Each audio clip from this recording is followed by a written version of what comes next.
You feel the weight of every unspoken truth. Every time you look in the mirror, you see a version of yourself that isn't quite who you're trying to be. You can't ignore the gap between who you are and who you wish you were.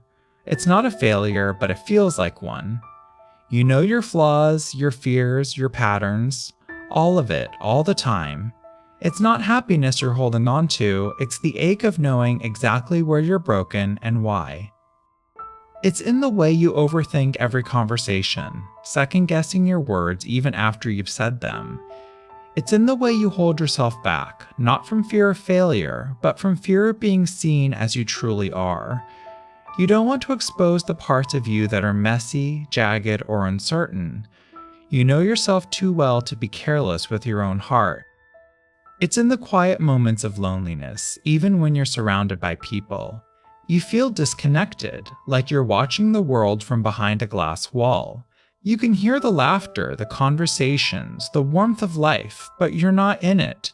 You're watching it, analyzing it, questioning whether you belong.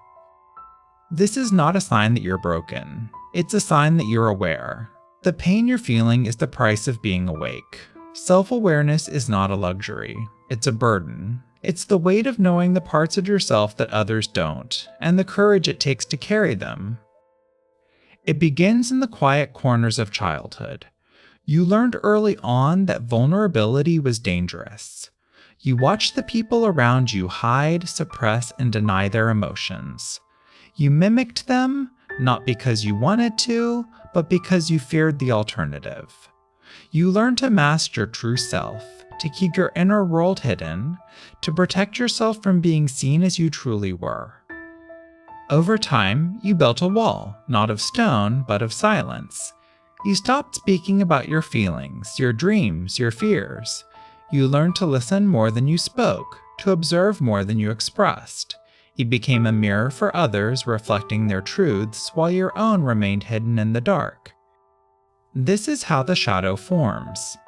You repressed parts of yourself, the angry parts, the vulnerable parts, the parts that don't fit the image you were taught to live up to. You buried them deep, convinced they were weaknesses, not wounds. And now, as you grow more self-aware, they rise to the surface again, demanding to be seen. Self-awareness is a double-edged sword. It allows you to see yourself clearly, but it also forces you to see all the parts you've ever avoided. It's the voice in your head that says, "This is how I really am," even when you wish it wasn't.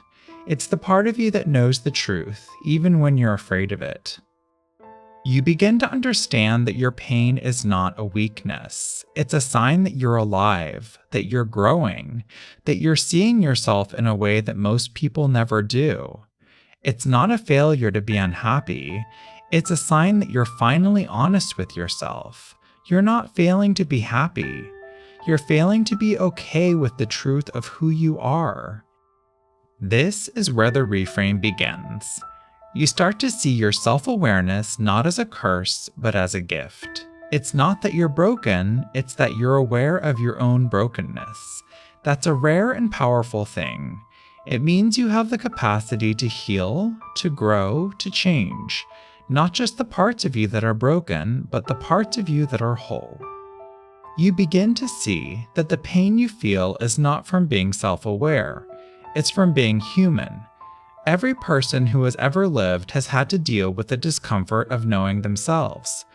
It's not something you can escape, but it's something you can embrace. It's not a failure to be unhappy, it's a sign that you're finally honest with yourself. The more you see yourself, the more you begin to understand that you don't have to be perfect to be whole. You don't have to be happy all the time to be at peace. You can hold space for your pain, your flaws, your fears, and still walk through the world with courage. You can be self-aware and still choose to live, to grow, to heal. You begin to see that your self-awareness is not a curse. It's a call to action. It's a sign that you're ready to do the work that most people avoid. You're not here to be perfect, you're here to be real, and that, in itself, is a form of strength. You start to understand that your happiness is not something you have to earn. It's something you can choose. even in the presence of your pain. You don't have to be numb to be at peace. You don't have to be perfect to be whole. You can carry your pain and still find a way forward. You can see yourself clearly and still choose to believe in yourself. This is the moment where you begin to see your self-awareness as a path, not a punishment. It's not that you're unhappy because you know too much. It's that you're beginning to learn that happiness is not the absence of pain. It's the presence of courage. You're not broken because you're aware. You're aware because you're still trying to be whole. You begin to see that the key to your happiness is not in ignoring your pain. It's in facing it. You don't have to be free of your pain to be at peace. You just have to be willing to sit with it, to learn from it, to grow through it. You can be self-aware and still choose to be happy, not in spite of your pain, but because of it. You begin to understand that you don't have to be okay with everything about yourself to be whole. You don't have to be happy all the time. You can be at peace even when you're not. You can be self-aware and still be kind to yourself. You can carry your pain and still choose to move forward. Because you're not defined by your pain. You're defined by the way you choose to live. That is not weakness. That is not a failure. That is not being broken. That is being human. And being human is not a flaw. It's a sign of depth. It's a sign that you're awake. That you're willing to see yourself even when it hurts. That you're willing to grow even when it's hard. That is maturity. You begin to see that your self-awareness is not a burden. It's a beacon. It's not something that holds you back. It's something that helps you move forward. You can carry your pain and still choose to live. You can carry your truth and still choose to be kind. You can be self-aware and still be happy, not in spite of your pain, but because of it. So the next time you feel the ache of knowing yourself too well, remember that it's not a failure. It's a sign that you're awake, that you're growing, that you're choosing to be real, and that in itself is a kind of strength. You're not broken because you're self-aware. You're self-aware because you're still trying to be whole.